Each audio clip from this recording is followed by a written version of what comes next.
Iran Israel যুদ্ধ চলছে, একে অপরকে মিসাইল মারছে। ইসরায়েলের প্রধানমন্ত্রী বেনিয়ামিন নেতানিয়াহু মার্কিন যুক্তরাষ্ট্রের প্রেসিডেন্ট ডোনাল্ড ট্রাম্পকে ফোন দিল। নেতানিয়াহু: মিস্টার প্রেসিডেন্ট, ইরানকে তো আমি একাই ধ্বংস করব ভাবছি, কিন্তু হচ্ছে না, আপনার সাহায্য দরকার। ট্রাম্প: কী ধরনের সাহায্য?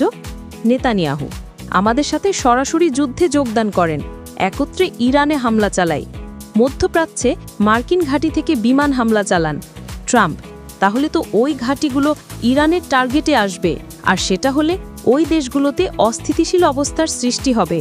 নেতানিয়াহু: হোক, তাতে সমস্যা নাই, আরও ভালো, আপনার অস্ত্র ব্যবসা বাড়বে।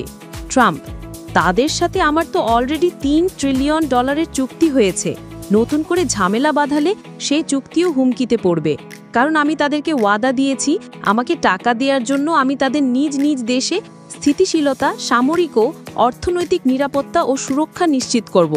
এখন এটা পারি না। নেতানিয়াহু: কিন্তু আমি তো মহা সমস্যায় পড়েছি, এখন মান সম্মান যায় যায় অবস্থা, আর ইরানের কাছে যে এত মিসাইল আছে তা তো বুঝতে পারি নাই। ট্রাম্প: তাহলে যুদ্ধবিরতিতে যাও। নেতানিয়াহু: এই মুহূর্তে যুদ্ধবিরতি আর আমার আত্মহত্যা একই জিনিস, এটা আমি পারবো না।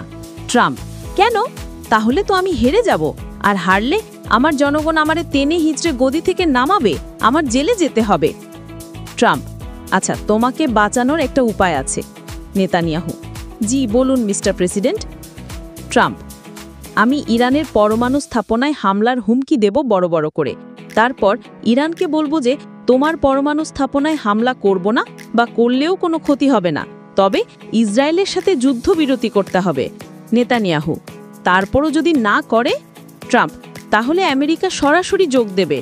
নেতানিয়াহু: আচ্ছা, তারপরও তো আমার নামে মামলা আছে। ট্রাম্প: আমি সেগুলো খারিজ করার ব্যবস্থা করব। নেতানিয়াহু: কিভাবে? ট্রাম্প: আমি টুইট মেরে তোমার দেশের আদালতকে কেস তুলে নিতে বলবো। নেতানিয়াহু: তাতে কাজ হবে? ট্রাম্প: আমি টুইট মেরে রাষ্ট্র চালাই, বিশ্ব চালাই, যুদ্ধ বাধাই, যুদ্ধ থামাই, আর তোমার দেশের কোর্ট? এটা কোনো কথা হলো? নেতানিয়াহু: আচ্ছা, তাহলে আমি যুদ্ধবিরতিতে রাজি আছি।